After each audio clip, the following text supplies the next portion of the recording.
Hello students, in this video we are going to cover a topic raw materials for photosynthesis.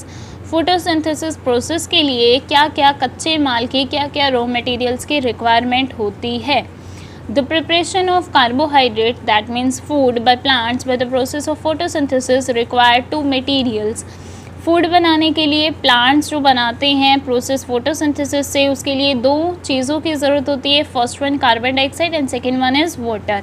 सो इन्हीं की necessity को कि कैसे लेते हैं प्लांट्स से, नेसेसिटी हम ऑलरेडी प्रीवियस वीडियोस में स्टडी कर चुके हैं कि ये काफ़ी ज़रूरी है, बिना इनके खाना नहीं बन सकता.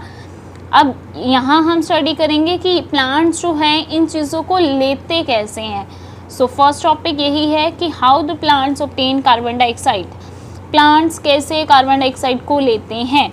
देर are a large number of tiny pores, बहुत छोटे छोटे होल्स होते हैं, बहुत छोटे छोटे, कॉल्ड स्ट्रोमेटा, जिन्हें स्ट्रोमेटा कहा जाता है, on the surface of leaves, leaves के परत पर, सरफेस पर.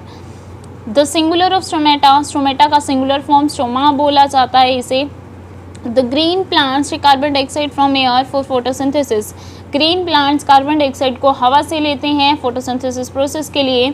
The carbon dioxide gas enters the leaves of the plant through the stromata present on their surface.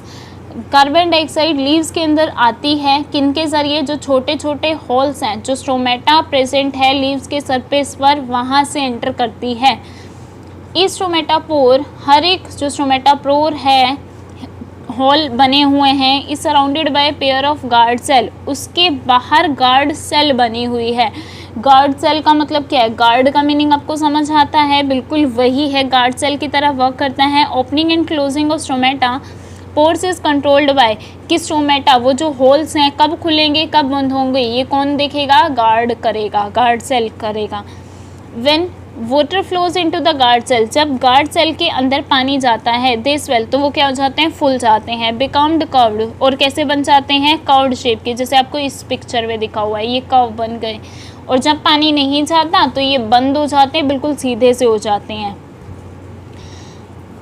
On the other hand, दूसरी तरफ जब गार्ड सेल लूज वाटर, जब पानी को उनके अंदर से निकल जाता है, लीव्स, ट्रांसपिरेशन प्रोसेस सुना होगा कि हम तो क्या है, पौधों को बहुत सारा भी पानी दे देते हैं, लेकिन उनको जितनी ज़रूरत है वो तो उतना लेंगे, बाकी कहाँ जाएगा, बाकी वो एवोपरेट कर देंगे ट्रांसपिरेशन प्रोसेस से. लीव्स के पत्ते, जो प्लांट्स के लीव्स हैं, वो भी क्या करते हैं, वाटर का लॉस करते हैं. जैसे हम एक्सक्रीशन प्रोसेस से अपने वेस्ट प्रोडक्ट को बाहर निकालते हैं, सिमिलरली प्लांट्स भी वाटर का लॉस करते हैं.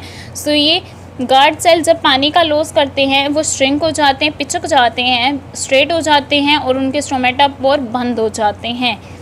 A large amount of water, ये आपका ओपन स्ट्रोमेटा और क्लोज स्ट्रोमेटा की पिक्चर दिखाई हुई है कि ओपन होगा तो वो क्लोज इस तरीके से कर्व्ड बन जाता है, फूल जाता है, श्रिंक हो जाता है, स्वेल हो जाता है. और क्लोज स्ट्रोमेटा में वो श्रिंक हो जाता है, और श्रिंक हो गया, स्ट्रेट बन गया, और पोर्स जो हैं वो बंद हो जाते हैं. A large amount of water is also lost from the cells of plants leaves through open stromata pores. जब open stromata के pores है, वहाँ से भी पानी का लॉस काफ़ी ज़्यादा होता है. So when the plant does not need carbon dioxide and water to conserve water, the stromatal pores are closed. जब प्लांट्स को कार्बन डाइऑक्साइड और कार्बन डाइऑक्साइड की ज़रूरत नहीं होती और उसे पानी को बचाने की ज़रूरत नहीं होती, तो वो स्ट्रोमेटा पोर्स क्या होते हैं, बंद हो जाते हैं. The oxygen gas produce during photosynthesis, जो फोटोसिंथेसिस प्रोसेस में ऑक्सीजन रिलीज होती है, ऑल्सो गोज आउट, वो भी क्या हो जाती है, जो प्रोड्यूस होती है उसे बाहर निकाला जाता है, किसके ज़रिए, लीव्स के इन स्ट्रोमेटा पोर्स के ज़रिए. Please note that in addition to leaves, leaves के अलावा stomata are also present in green stems. Green stems में, तनों में भी पाए जाते हैं स्ट्रोमेटा, जहाँ से ये सब गैसेस का एक्सचेंज होता है. So green stems of a plant also carry out photosynthesis, इसीलिए ग्रीन स्टेम्स भी फोटोसिंथेसिस प्रोसेस करते हैं. It is clear that stomata allow the movement of gases in and out of plant cell. Stomata ही क्या करता है, gases का exchange करने में हेल्पफुल है. कार्बन डाइऑक्साइड वहीं से आती है और ऑक्सीजन वहीं से जाती है. सो दूसरे वर्ड्स में हम कह सकते हैं कि गैशियस एक्सचेंज जो प्लांट्स में है वो स्ट्रोमेटा के ज़रिए ही होता है. In most broad leaved plants, जो ज़्यादा चौड़े पत्ते होते हैं, stomata occur only in the lower surface of the leaf. वहाँ स्ट्रोमेटा उनके निचले हिस्से पर ही पाया जाता है, जबकि जो नैरो लीव्स होते हैं, जो चौड़े नहीं होते, स्टोमेटा इक्वली डिस्ट्रीब्यूट होता है लीव्स के दोनों तरफ। Another point that is to be noted, aquatic plant, जो पानी में उगने वाले प्लांट्स होते हैं, वाटर प्लांट्स होते हैं, use the carbon dioxide gas dissolve in water for carrying out photosynthesis. उन्हें कार्बन डाइऑक्साइड कहाँ से मिलती है? पानी के अंदर जो कार्बन डाइऑक्साइड कम अमाउंट में डिजॉल्व होती है, उन्हें कार्बन डाइऑक्साइड वहीं पानी से मिलती है अपने फोटोसिंथेसिस प्रोसेस को करने के लिए। नेक्स्ट क्या है, हमें और क्या चाहिए? प्लांट्स को वाटर चाहिए, वो कहाँ से मिलता है? How the plants obtain water for photosynthesis. Photosynthesis के लिए प्लांट्स को पानी कहाँ से मिलता है? The water required by the plants, पानी को जो पानी चाहिए प्लांट्स को जो फॉर फोटोसिंथेसिस, फोटोसिंथेसिस के लिए, is absorb by the roots of the plants, वो प्लांट्स की जड़ें सोखती हैं फ्रॉम द सॉइल, सॉइल से, क्योंकि हम मिट्टी में रूट्स को पानी देते हैं उनके प्लांट्स को, through the process of osmosis, osmosis process से। ऑस्मोसिस एक ऐसा प्रोसेस है, आपने ज़्यादातर देखा होगा, हमेशा पानी ऊपर से नीचे की ओर बहता है, कभी भी नीचे से ऊपर की तरफ जब तक प्रेशर नहीं लगाया जाएगा तब तक नहीं होगा। लेकिन प्लांट्स में बिना प्रेशर के क्या हो रहा है, पानी आप नीचे ज़मीन पे देते हैं और पूरे प्लांट को मिल जाता है ऊपर तक, तो नीचे से ऊपर का फ्लो हुआ, इसे कहा जाता है ऑस्मोसिस प्रोसेस। सो प्लांट्स में रूट जो सोखते हैं पानी सॉइल से लेते हैं, वो कौन से प्रोसेस से लेते हैं? ऑस्मोसिस से।